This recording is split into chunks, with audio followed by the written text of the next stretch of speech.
आमदार विजयकुमार देशमुख यांनी विधानसभेमध्ये शालेय शिक्षण विभागाचा प्रश्न उपस्थित केला आहे। सन 2024-25 करता शासनानं दिनांक 15 मार्च 2024 रोजी जाहीर केलेल्या संच मान्यतेच्या सुधारित निकषांनुसार विद्यार्थ्यांच्या पटसंख्येच्या आधारे शिक्षक व मुख्याध्यापकांची पदसंख्या निश्चित केली जात आहे।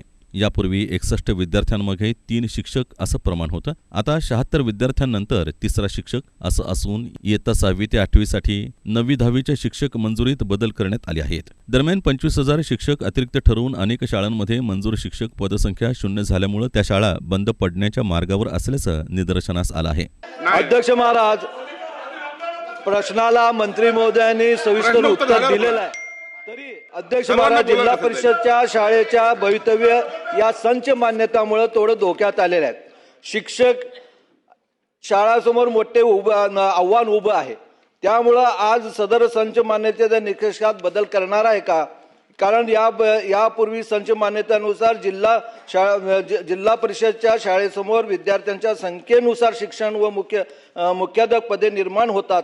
त्यामुळे 24-25 संच मान्यतेच्या निकषाप्रमाणे या शिक्षण विभागाने जाहीर केल्यामुळं मराठी शाळांचं भवितव्य धोक्यात आलेलं आहे। त्यामुळे ह्याच्यामध्ये शासन विचार करणार आहे का? आणि दुसरा प्रश्न असा आहे की साहेब, अध्यक्ष महाराज थोडं स्कोपच्या बाहेर आहे, तरी आपल्या या महाराष्ट्रातल्या सगळ्या कानाकोपऱ्यातील शिक्षक लोक आझाद मैदानावर गेले 4 दिवसापासून उपोषणाला बसलेले आहेत।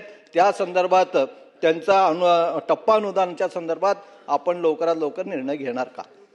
15/3/2024चा जो काही शासन निर्णय आहे, या शासन निर्णयामुळे प्राधान्यक्रमाने त्या ठिकाणी इयत्ता 9वी आणि 10वीच्या निकषांमध्ये जे काही थोडे बदल झाले आहेत, त्याच्यामुळे हा जो काही मुद्दा या ठिकाणी उपस्थित करण्यात आलेला आहे।